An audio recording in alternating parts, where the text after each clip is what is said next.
Thanks for staying with us. On the show today, we'll be discussing the situation of insecurity in the FCT as regards to the high rate of kidnapping, with so many cases being reported in the last few weeks.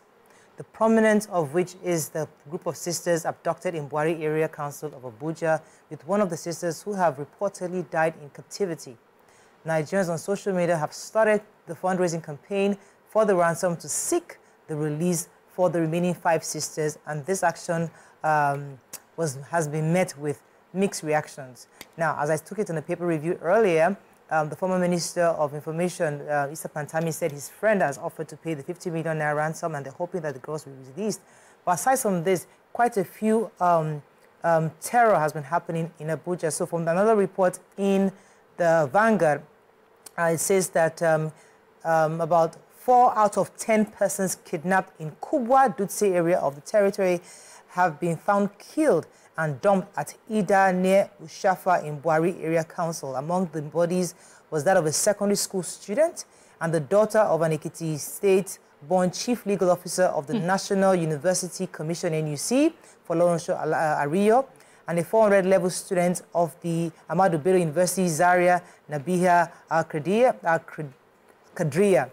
Miss Ariyo was abducted along her mother and 3 siblings 2 Sundays ago, while Nabeeha Kadriya was abducted with her father and 5 of her female siblings last Tuesday in the same axis. Now, this story obviously has broken the hearts of many Nigerians, especially because we have there have been efforts to do a general fundraising for these people, but there's always that question of, should we continue to fund terror? Should we continue to fund kidnapping if we raise funds to pay back the ransom? But the real question is, what are the security operatives doing? What is the Nigerian government doing to ensure safety, especially in the FCT? That's the conversation this morning. You can call us on 081 07641 679 090 241 63440. You can tweet to us at TVC Entertainment using the hashtag YourViewTV on TVC. I would like to go for this. Is a very, very sad story. It's a sad and painful story. I'm just, first of all, worried that Abuja is like the seat of power. Yeah. You know, and if these people have the guts to come into a place like Abuja, just like that, it happened 2 weeks after it happened again. And so far, we haven't gotten any news as to where these girls are. We don't know yet what the security officials are doing, how they are going about it. We haven't seen anybody rescued so far. It's discouraging to every Nigerian, and it's painful because even if we say, okay, let's come together and support, just let's do this GoFund, get the funds, and release these people. What's the assurance that they will be released? Because we've seen people who've been kidnapped, God forbid, and after they've collected ransom, they still do go ahead and do what they want to do. So it's very painful, and I cannot categorically say Nigerians should not contribute, because if I put myself in that shoe, I would want that everybody around me would do whatever they can to just get these people out. I think in the news also it was said that one of them had been killed. Did Nahi? Yeah. Yes, killed as well. So I can only understand, not understand really, I can only just imagine what the family members are going through right now. They are going to be looking at any means available just to get the people out. But we must see that the government is doing something. We must hear that they are saying something. We must see moves that something is happening. Yeah. And also the fact that when people of a certain class, a certain status are kidnapped, we see the speed with which government responds. We want that speed for every Nigerian, because every Nigerian deserves to have a life. Every Nigerian deserves to live. Every Nigerian deserves to be protected. Okay. All right. I mean, it's sad. It's just the same with the going into villages and shooting people for days and getting away with it. Now we have kidnappers actually going into homes where people are supposed to be safe, knock on their doors, open their doors, and drag them out. There used to be a time they would say, they were traveling. Oh, don't travel at night, don't travel in the morning. Now they're in their homes, and you drag them out. So the situation is really dicey.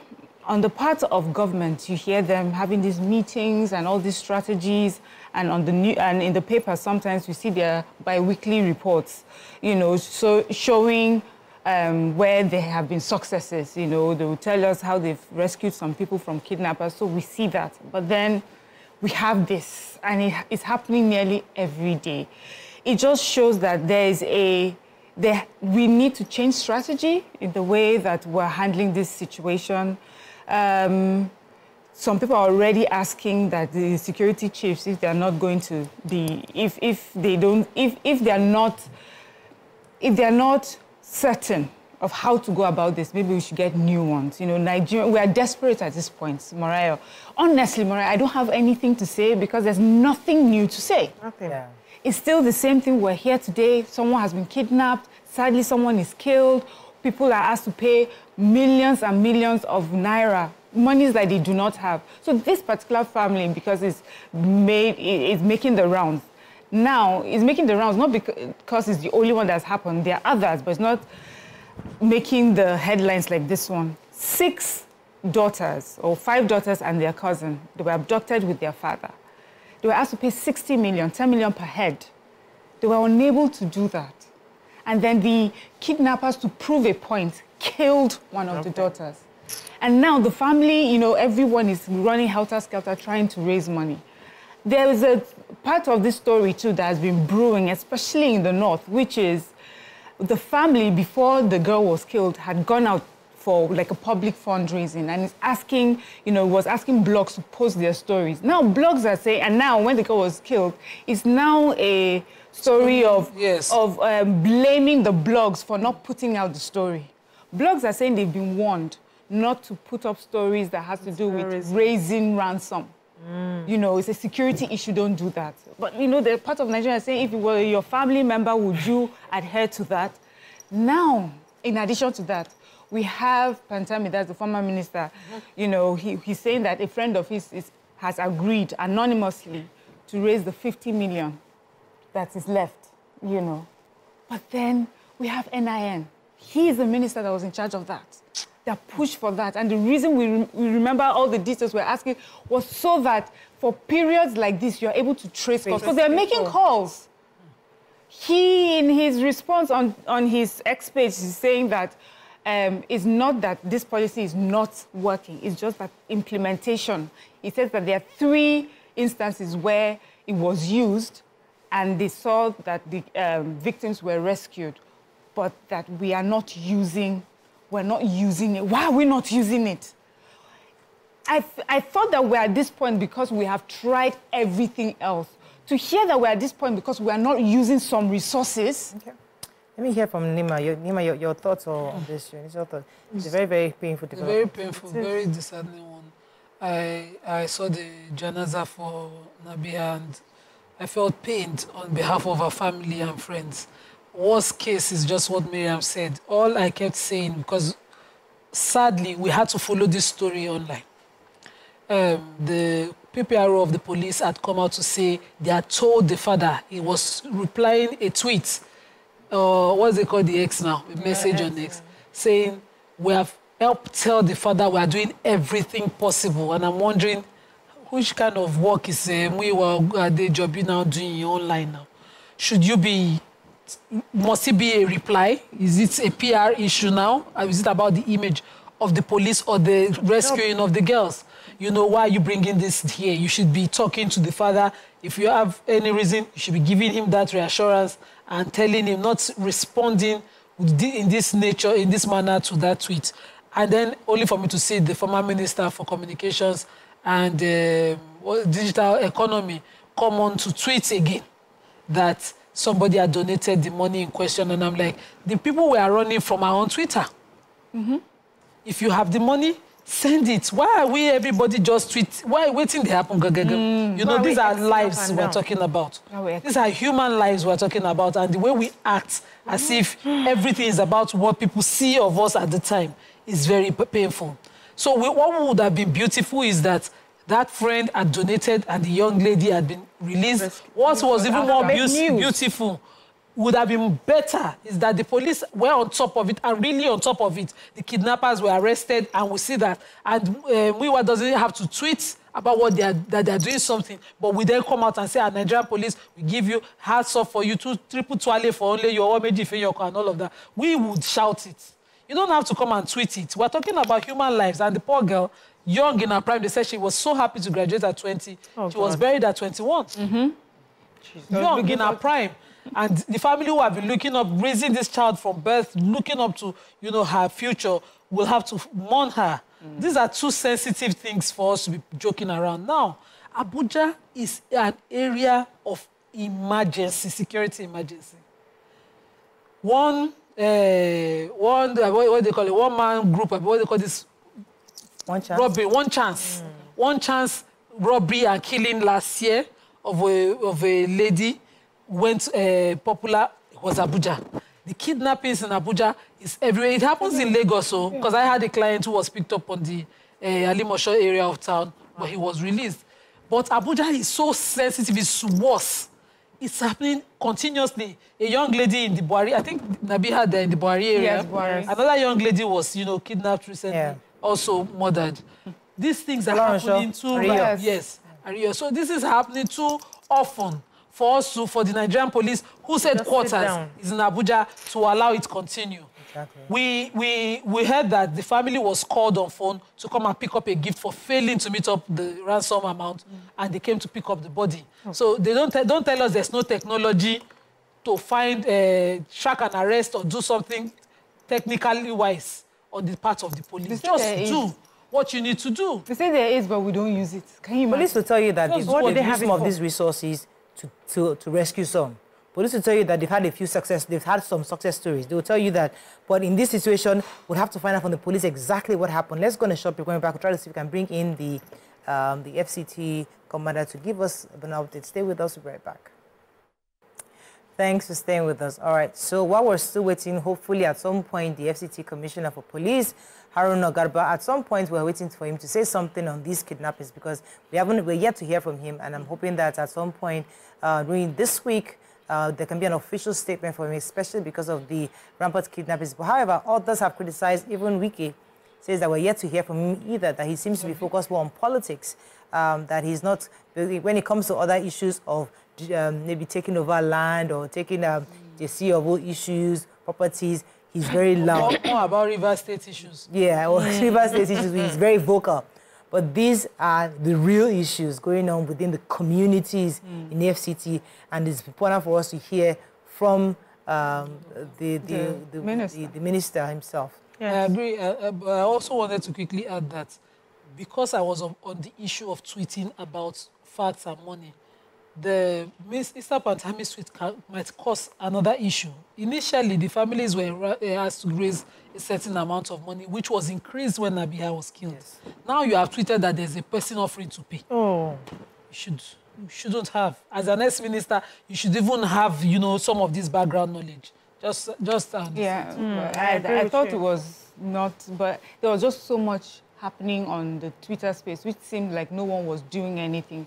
I just feel like because of the position he's held before and, what his ministry really pushed for, I just found it quite ironic that in this situation he's talking about ransom being paid. When he should be raising the questions. About, the resources that we've already deployed as a country to be used.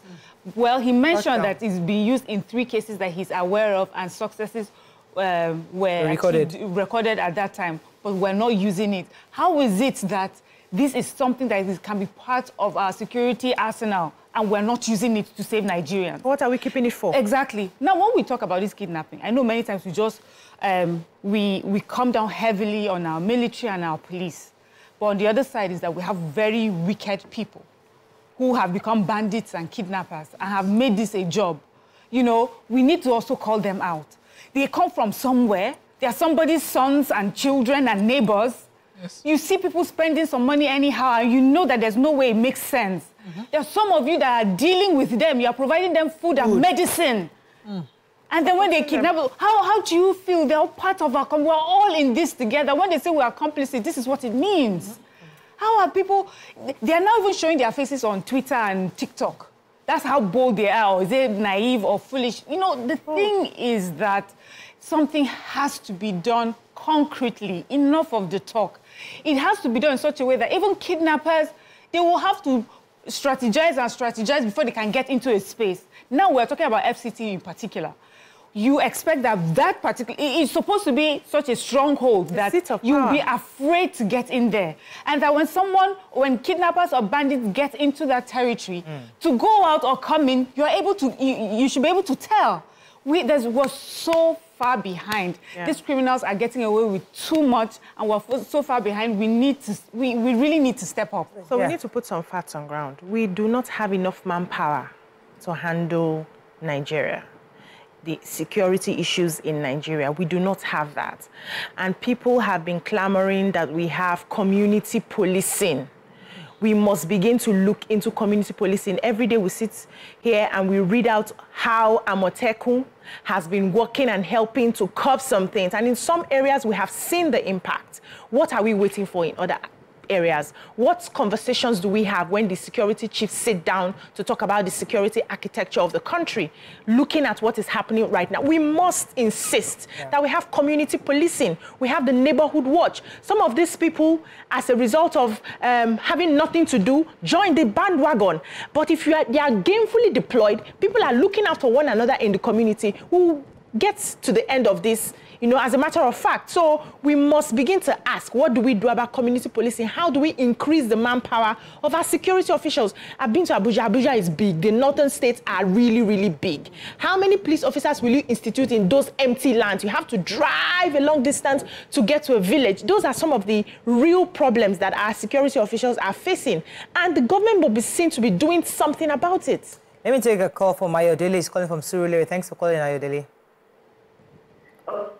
Hello, I'm a first-time caller. Welcome to the show. Thank you. Well, I heard what we have said, and I particularly want to look at it from the point of view of the citizens, the people. Many times, these people, we see strange activities around us, but nobody says anything. Something about this happened recently in my own neighborhood. One of the neighbors hit somebody with a blade, with a sharp knife. And then he thought the person actually fell, and he ran away for 2 weeks. Then he comes back into the neighborhood. The landlord accepts him back so that he can secure his property. And I'm like, no, it doesn't work like that. This guy does not deserve to come back to this neighborhood.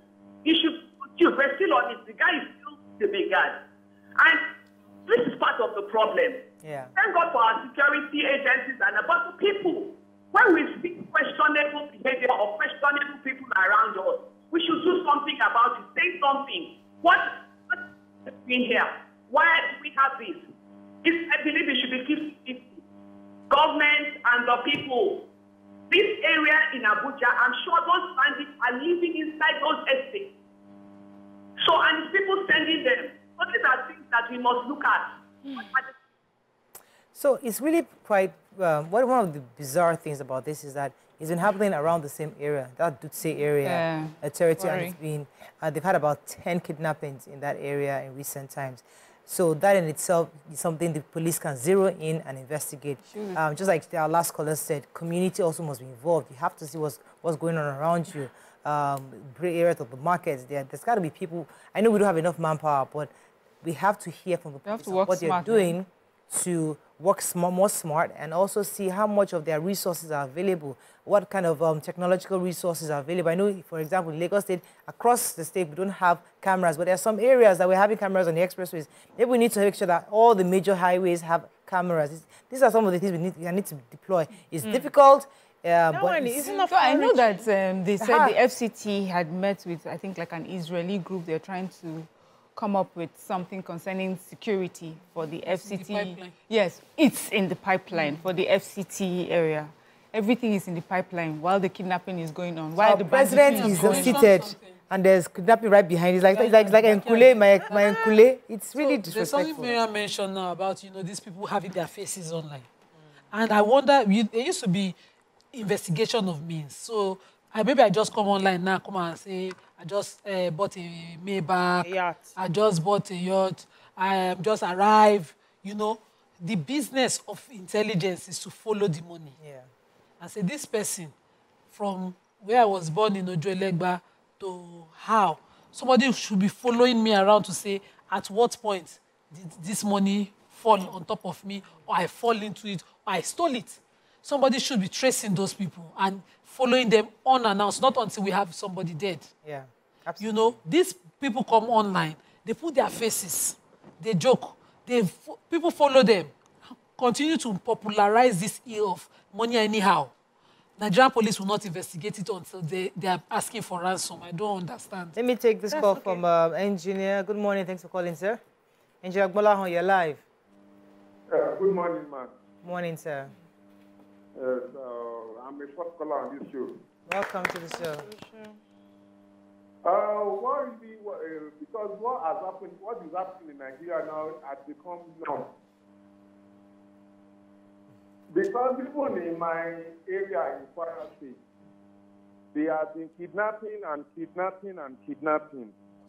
And even they kidnap, what I reason along presently is because these people, they are professionals. Even we have some of these, our security agencies amongst them. They are shooting as professionals. You get, it has become norm, which is very, very wrong. Because my own thing to this is they should even stop paying ransom. Let us stop being emotional to this. Maybe if they stop paying ransom, things will change in this country. If they want to kill, let them continue killing.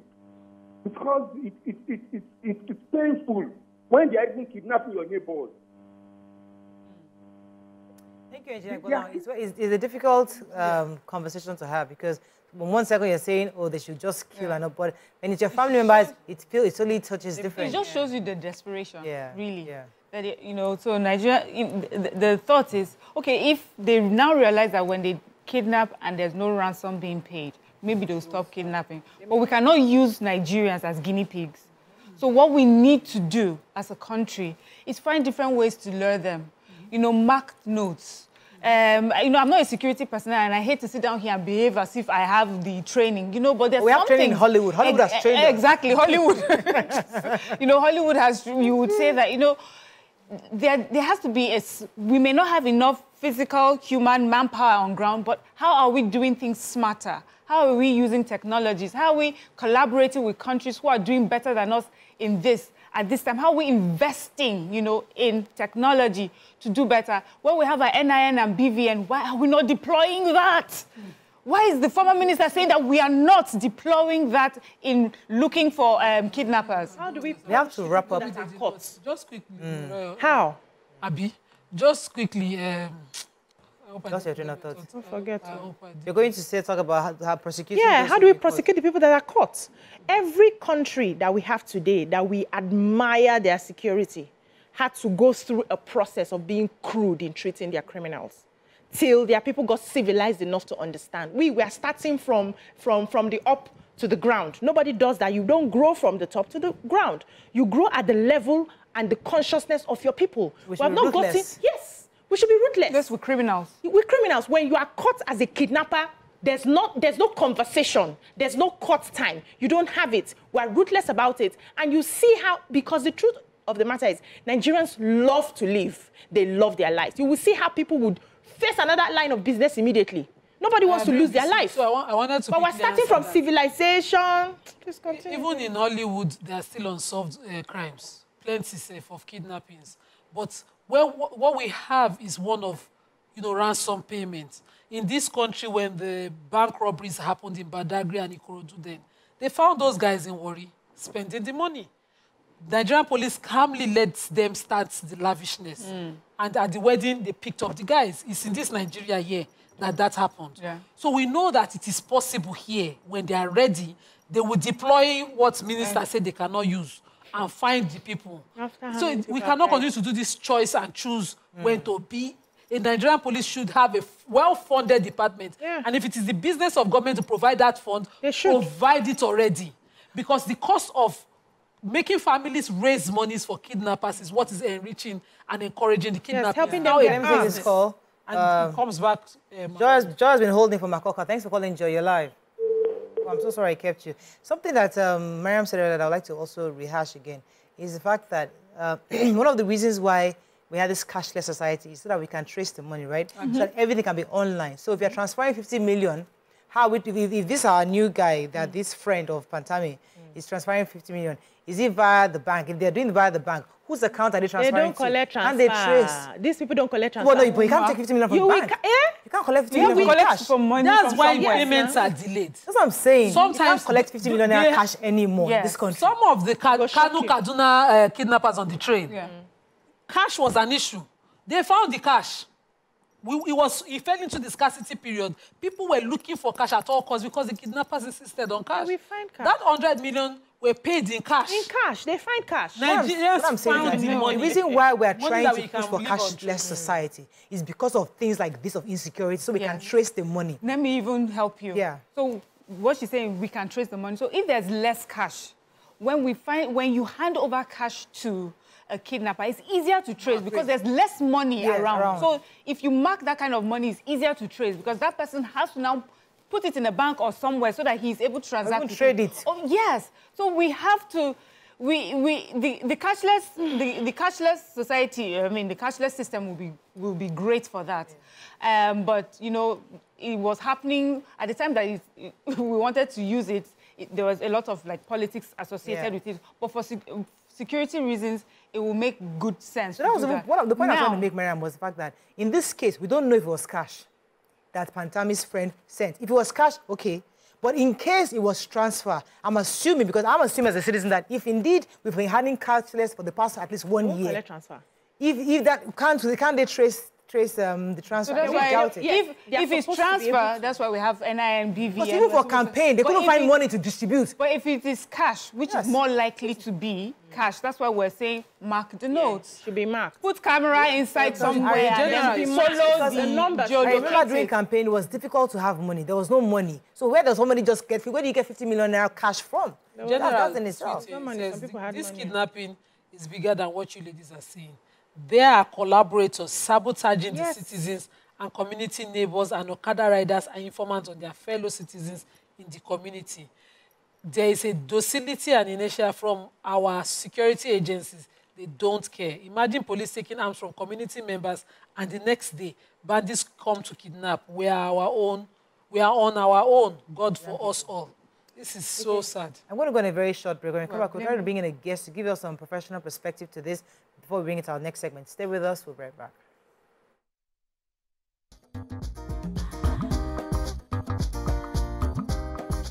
Stay tuned. Your View will be right back.